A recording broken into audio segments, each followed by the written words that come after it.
Hi guys, and welcome back to my channel. How are you today? Ready for some new drama from Ask a Lawyer? Let's go to the first one.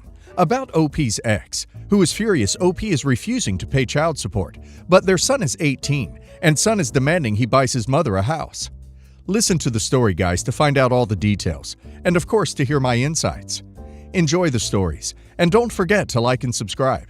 And of course, don't forget to leave a comment. I have a 20-year-old son, Drew, that I had with a girlfriend. If I could have kept Drew and not his mom, then I'd do that. She's basically a broke artist.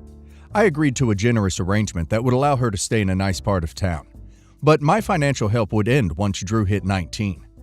The point was for her to get her life in order and not to live off my child support. The day after Drew turned 18, I had my lawyer send her a letter notifying her that my child support payments were ending in 1 year. She freaked out. She's done nothing over the last 13 years. She actually asked me to buy her a house. I told her to duck off. She could have bought a house with my child support, but she insisted on renting. She told Drew I was putting her on the street, and he got mad. He said I'm rich, so why can't I just buy his mom a house? I said, okay, I'll give her your college money. Come back to me in a month and tell me if you want me to help her out, now that you know where the money is coming out of. Now he and his mom are fighting over money. I do feel bad, but they're not bugging me over it. And I don't give a duck where my ex lives. May it be in a mansion or a tent. She can go sell her doll artwork on the street corner. Regarding Drew, oh, I love that kid. But his mom instilled a sense of entitlement in him that was bound to clash with me. I have 2 younger boys to worry about. OP is not responsible for the mother's bad decisions, lack of action, accountability, and poor planning. It really seems she thought the son was a meal ticket. OP has done all, in fact, more than he needed to do. OP has supported them both for almost 19 years, where he only really had to support the child. OP needs to sit his son down and explain everything to him nicely, and hope he understands. And now let's see if the community agrees with me. Stranger on Reddit says, not the a-hole. She knew when payments would end. It's not your fault she didn't prepare for that, and you certainly don't owe her anything beyond what you've already given her. It sounds like she's acting entitled to your money. But obviously that's not the case. It's unfortunate your son doesn't see what's going on, and I fear you will be the bad guy, if until he one day understands the situation better. Parnassus Dropout says, not the a-hole. That was an agreement that payments would end. What the hell was she doing? A Serene Death says, not the a-hole. Obviously, if you've set aside money for a college fund, you've done exactly your required financial parenting duties. You've supported him until he turned 19, and also are apparently intending to help him further his education so he can support himself in the future. You don't owe anything to the mother, and I say that as a single mother. They knew this was coming. They have a year to align those ducks, and then it's done. People crying out that you're a bad father are just reacting to the fact that you've only told a tiny portion of the story. Me? I don't know. Maybe you're a good dad, maybe you're not. But I'm not here to judge you on that. Just on financial support which you have provided. Maybe buy her a nice tent as a parting gift. My husband Mark and I divorced last year after he told me that he fell in love with his coworker Lauren and he wanted to marry her. I was completely blindsided and devastated because we've been together since high school and we just celebrated our 15th wedding anniversary the year before. It took me months of therapy before I could go through a day without crying, and even now I still don't feel like the normal me. I'm doing my best to move on, but some days it still hits me hard. Mark and I struggled for years to have our 5-year-old son, Cody. But just months after he married Lauren, she is already pregnant. Cody spends every other week with his dad and is excited about the prospect of having a sibling. I never talk badly about Mark or Lauren, so Cody doesn't know how it hurts me every time he says he's excited to play with the baby, or that Lauren told him he can pick the baby's middle name. Cody will be celebrating his 6th birthday this July, and I'm planning a small celebration. Close friends and family only. I know Cody will want Mark to be there, so I called him to tell him when and where the party is going to be. I asked him to not take Lauren with him, because this is still a difficult time for me, and having just him there is hard enough. The party is also going to be held at my parents', and they are still angry at him for what he did. I told Mark that asking my family to be civil to him for Cody's sake will already be asking a lot of them, but they will be deeply insulted if he brings the woman he replaced me with to my own parents' home. Mark refused and said he won't be there if Lauren can't, because she is his wife now, and the mother of Cody's sibling. He said that it's my responsibility to make sure that my family is civil to him and Lauren, and if I can't do that, then I should explain to Cody why he can't be there. I know that I should move on from all of this, and I really hope that one day I will be at a place where I will be indifferent to Mark and Lauren, and we can all coexist at Cody's events. But it hasn't even been a year since our divorce. I'm not there yet. All I'm asking for is time, and for them not to rub salt on my and my family's wounds while I'm doing my best to heal. Am I really asking for too much? Co-parenting is tricky, especially in situations where the relationship ended in a dramatic fashion with infidelity. I know OP wants normalcy for her kid, but his new normal is going to be separate birthday parties for OP's side and his father's side. Expecting OP to be okay with his mistress turned wife after only a year is inappropriate. Maybe in 5 years, or even 10, a shared party would be okay. Maybe never. OP has to heal so she can parent. A shared party is a poor idea and would not facilitate OP's healing or a quality co-parenting dynamic. OP's ex-husband is an a-hole for not seeing why bringing her would be a problem. And now let's hear the community's opinion. DMCDD says, not the a-hole. It's your responsibility to make sure you're civil to the slimy ex and his next ex-wife. It's his responsibility to suffer the consequences of his actions from other people that see what a snake he really is. Chrissy B65 says, uninvite him. Separate your events. You're no longer a family, so he should not participate and can plan his own party for son or not. It'll be more healthy for you and help you build a better one-on-one relationship with son that is completely independent of ex. As for explaining to your son why dad isn't there, be kind and truthful. You and dad are separate people and have separate lives now. Doing things together won't be happening like before. Son and you will have good times together without dad, and he and dad will have good times together without you. I, 42 male, have one daughter with ex-fiancé, 35 female, who is 14 years old. My fiancé got pregnant shortly after with another child who ultimately turned out to not be mine. This girl is now 13, and she lives with my ex and her new husband. When my daughter was 2.5 years old and her sister was almost 1 year old, my fiancé revealed something crazy to me. Essentially, she had been living a double life, and the kids that I thought were mine were not in fact mine. I am somewhat clueless of a man and spent a lot of time working as I was an up-and-coming programmer at the time. On top of this, I'm a total introvert, so I was completely blindsided by this. Essentially, my fiancé was really young when we met, and she was a poor college student at the time. She only hooked up with me because I had a good job and health insurance, and she told me she needed the insurance to get through the pregnancies. Now, some of this was a lie, because DNA tests revealed that I was the father of the oldest girl. I should have been mad and outraged, but I was just sad. I actually tried to fight in courts to be the legal dad of the 1-year-old that was not biologically mine. I guess this makes me a kook or a simp or whatever, but I got so attached in just a year. I lost the court battle and only got partial custody of my daughter. Surprisingly, we are able to co-parent well despite the traumatic background. My daughter and her half-sister are incredibly good friends and hang around in the same social circles. Therefore, when my daughter had birthday parties or any celebration or sleepover at my house, her sister always came along. I didn't mind this at all and supported it. So here's where I may be the a-hole. I'm doing very well for myself, whereas my ex-fiancé is not. Her and her husband, 4 kids total, live in an apartment that is about 15 minutes walk from my 3-bedroom house. The husband is not the dad of the 13-year-old, and he bolted long ago, leaving 13-year-old with a very absentee father. Additionally, their current stepdad is on disability and just lays in bed taking pills all day. Not a bad guy, but got into a work accident and got addicted, I guess. I pay more in child support than I'm legally required, because I know they use what I pay them for the other kids as well, and I want my daughter safe. I guess the conditions are not comfortable for my daughter and her half-sister, so they often walk to my house and stuff when they need to get away. One day, the 13-year-old was really upset about something her bio dad did, and even told me that I did more for her than he did. That's when I just let her know the truth about our history.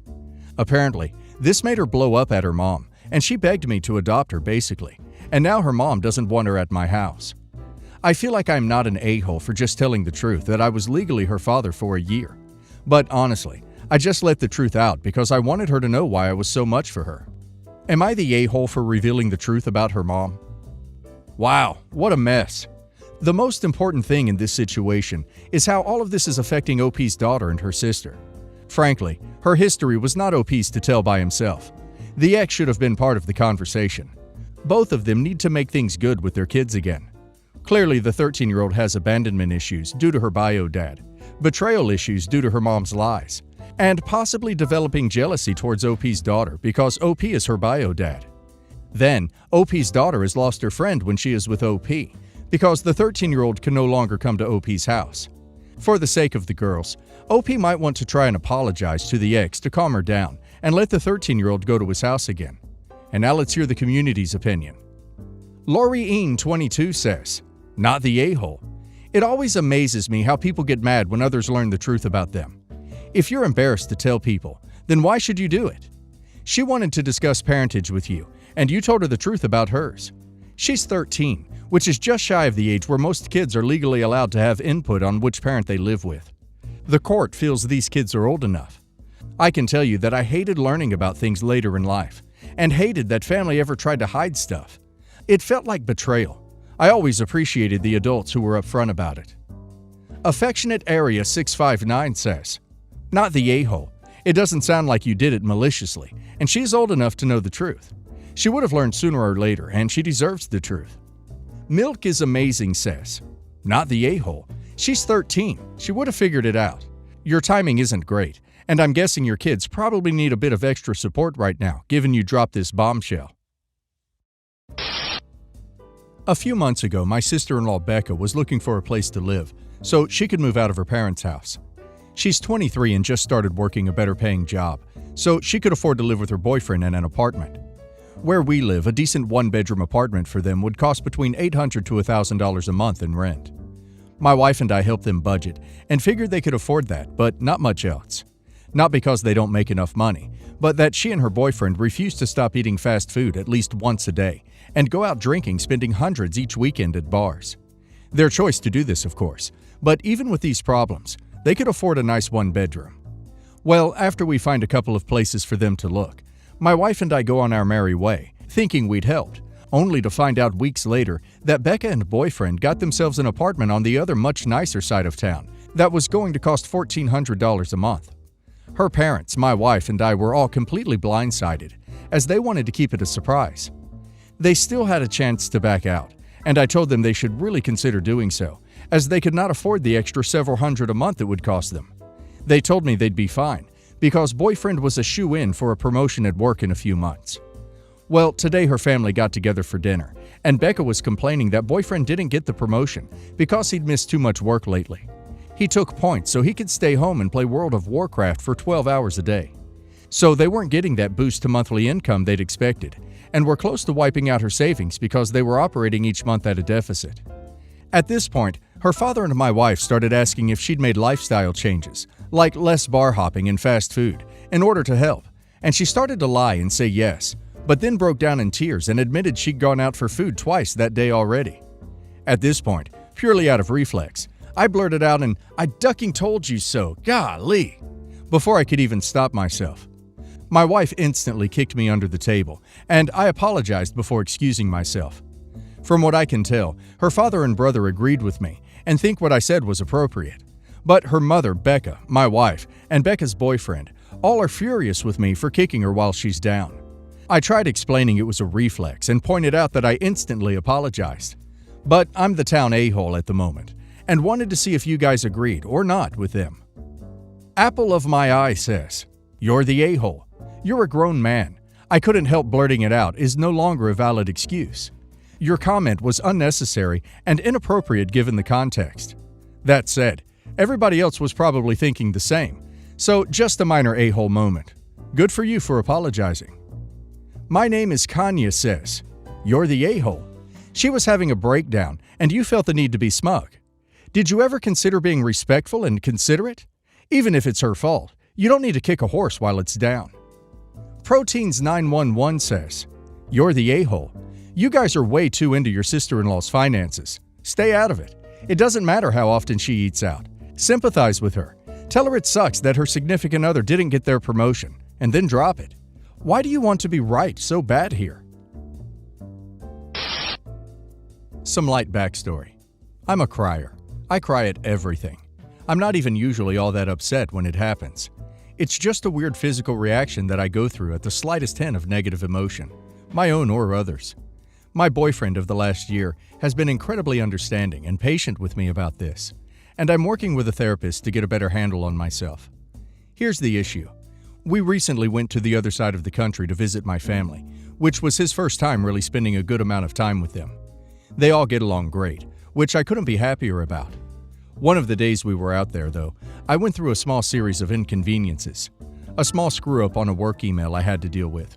Our dog sitter accidentally locked herself out of our house, so I had to call our neighbor to let her in. Things like that. They soured my mood a little bit.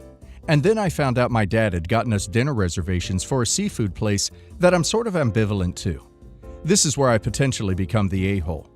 No one in my family makes a ton of money, so we don't go out to dinner very often. For that trip, it was reasonable to assume we'd only be going out the one time. Not only was I ambivalent to the chosen restaurant, but there's another restaurant in town that I really love, and I'd hoped we'd be able to do that one. And I guess on top of all the other tiny disappointments throughout the day, it was just the one that pushed too far, and I started crying. To be clear, I wasn't even that upset, just a little disappointed.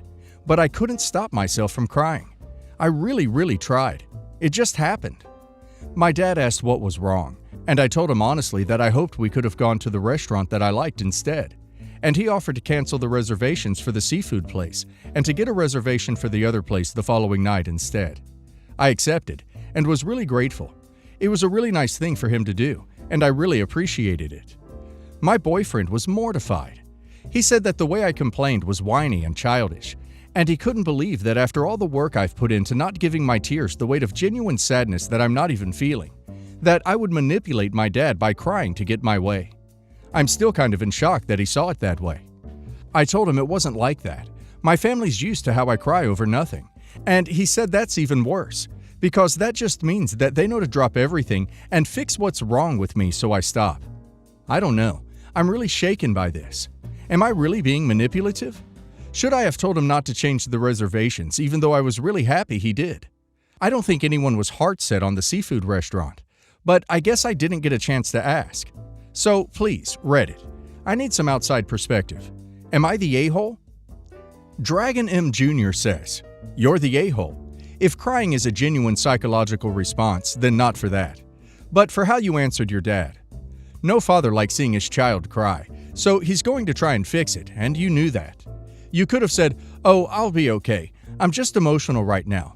A lot of little things have built up, and I'm stressed.' It's called using your words. It's a thing adults do."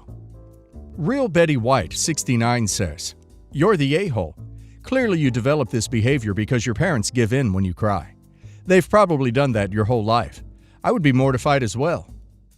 Fighter Woman says, "Your dad clearly wanted seafood, since he made reservations there. You acted in a way, so he changed plans for your sake. Your behavior showed that your needs mattered more to you than your dad's. You're the a-hole."